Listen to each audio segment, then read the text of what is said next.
दक्षिणपते श्रमण भगवान महावीर को वंदन नमन। पूज्य गुरुदेव श्री माया राम जी महाराज, पूज्य गुरुदेव श्री योगी राज जी महाराज, पूज्य गुरुदेव श्री राम कृष्ण जी महाराज, सभी गुरु भगवंतों को वंदन नमन।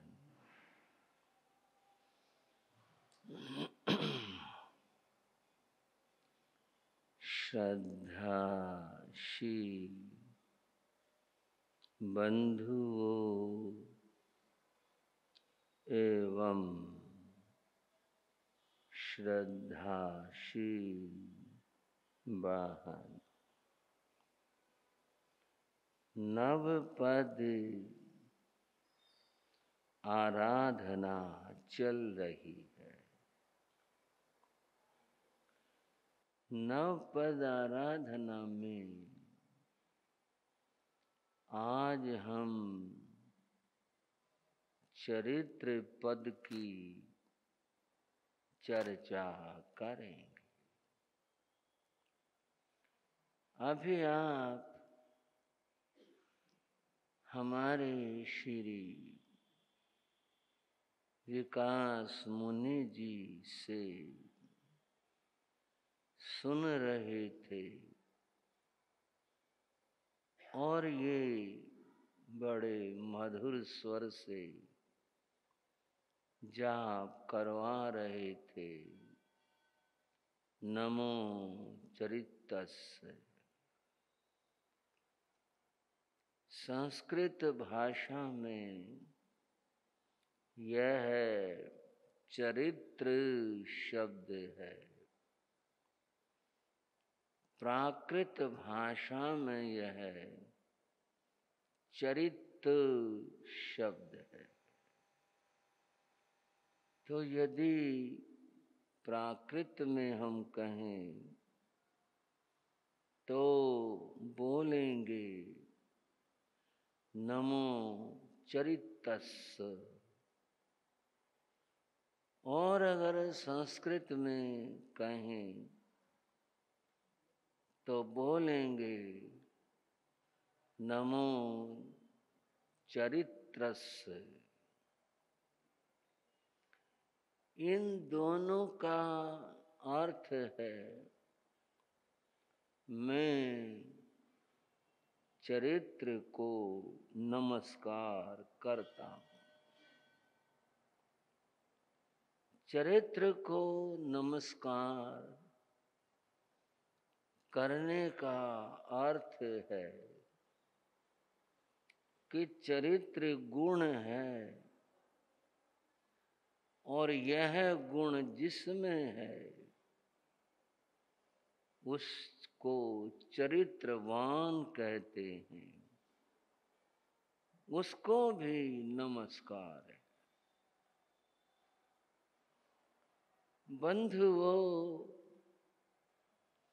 यह जो चरित्र शब्द है इसका अर्थ है आचरण। संस्कृत भाषा में चरगतौ नाम से एक धातु है। धातु उस शब्द को कहते हैं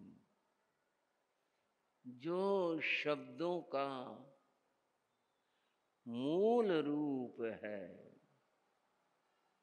उससे शब्दों का निर्माण हुआ करता है। चरगतौ धातु से जिसका अर्थ है चलना, जिसमें गति हो चलना हो। इसी से आचरण शब्द बना। सम्यक प्रकार सही तरह से, अच्छी तरह से चलना आचरण है। आचरण शब्द में चरण शब्द रहा हुआ है। क्या रहा है भाइयों? चरण। चरण के माने पांव होते हैं। आचरण सम्यक प्रकार से, सही तरह से चलना। वो जो आचरण है वही चरित्र है। ये चलना दो प्रकार का होता है। एक तो बाह्य संसार में चलना, गति करना, यहां से वहां जाना, एक जगह से दूसरी जगह पहुंचना। एक तो यह चलना है और दूसरा है जीवन की राह पर चलना। ये तो संसार की राह हुई कि आप यहां से किसी जगह जाते हैं, रास्ता लेते हैं, उस पर चलते हैं, आप वहां पहुंच जाते। ये चलना संसार में, संसार का चलना हुआ। दूसरा है जीवन पथ पर चलना। इसको समझने वाले कम लोग होते हैं। जिसने जीवन के पथ को समझ लिया और वह सही पथ पर चल पड़ा, उसका जीवन सफल हुआ। वह जिस लक्ष्य को लेकर चला है वहां पहुंचेगा। ये चलना बड़ा महत्वपूर्ण है। संसार में कहीं भटक गए, जंगल में किसी और जगह है, रास्ता मिल जाएगा, बताने वाला भी मिल जाएगा।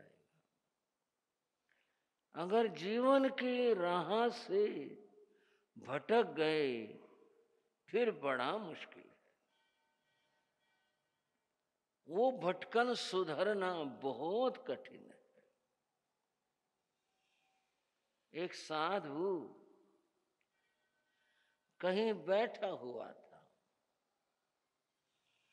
बैठा था, रहा रास्ते पर, कोई थी जगह, आई मौज आई या क्या बात हुई, थकन हुई, जो हुआ, किसी रास्ते पर बैठ गया।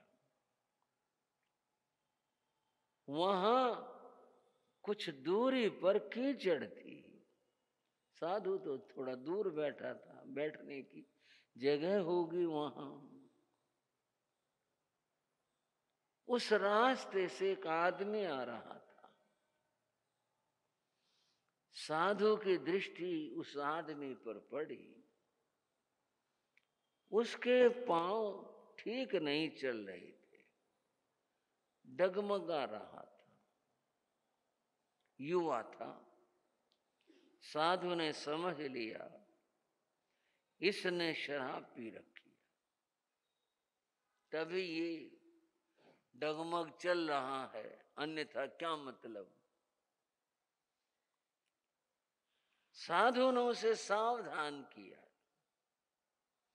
और कहा, अरे भाई जरा ध्यान से चलना, कीचड़ है। पांव फिसल गया, कपड़े खराब हो जाएंगे। वो रुक गया, थोड़ा सा अकड़ भी गया। किसी को अच्छी बात भी बता दो, थोड़े आदमी होते हैं जो धन्यवाद कहें, धन्यवाद जी आपका, आपने बता दिया, क्या पता क्या बात हो जाती। नहीं तो ज्यादा, हाँ पता मुझे, ऐसे ही लोग होते हैं, गुस्सा कर बैठते हैं। वो भी अकड़ गया, शराब पिए था, शराब पीता पर अकड़ गया। कहने लगा, मैं फिसल गया, मेरे कपड़े खराब होंगे, और तू फिसल गया, तेरी जिंदगी खराब होगी। अब सोचे जाओ, क्या बड़ी बात कह दी। था तो शराबी, पर कभी कभी बच्चा इतनी बड़ी बात कह देता है कि बड़े नहीं कह पाते। कभी जिसको मूर्ख समझते हैं वो इतनी बड़ी बात कह देता है। वो शराबी था, पर क्या बात कह गया। बोला, तुम फिसल गए तो जिंदगी खराब हो जाएगी। इस फिसलने का क्या मतलब था?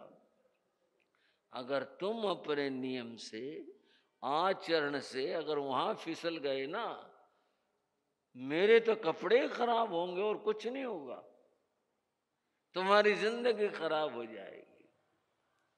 भाइयों, इसका नाम चरित्र है। अगर ठीक चले जिंदगी की राह पर तो लक्ष्य पर पहुंचेंगे, और यहां अगर फिसल गए फिर तो जिंदगी खराब है। एक कहावत सी पढ़ी थी, वो थी अंग्रेजी की, उसका हिंदी भाव यह है, आपने भी पढ़ी होगी। अगर तुम्हारा धन चला गया तो कोई खास बात नहीं, फिर कमा लोगे, फिर आ जाएगा, कोई विशेष बात नहीं। अगर तुम्हारा धन चला गया, तुमने कुछ खास नहीं खोया, कुछ नहीं। और अगर तुम्हारा स्वास्थ्य चला गया, तुमने कुछ खो दिया। स्वास्थ्य धन से बड़ी चीज है। स्वास्थ्य अगर चला गया, नुकसान हो गया, नुकसान कर लिया। स्वास्थ्य तो ठीक रहना चाहिए। तीसरी बात कही, अगर तुम्हारा चरित्र चला गया, किसी ने चरित्र खो दिया तो उसने सब कुछ खो दिया। चरित्र इतनी बड़ी चीज है, धन से बड़ी चीज स्वास्थ्य है, स्वास्थ्य से भी बड़ा चरित्र है। अगर चरित्र चला गया, चरित्र खो दिया, तो व्यक्ति ने सब कुछ खो दिया। इसलिए बंधुओं, हर स्थिति में, प्रत्येक अवस्था में चरित्र की रक्षा करनी चाहिए। अपना चरित्र, अपना आचरण बचाना चाहिए। चरित्र इतनी बड़ी चीज है।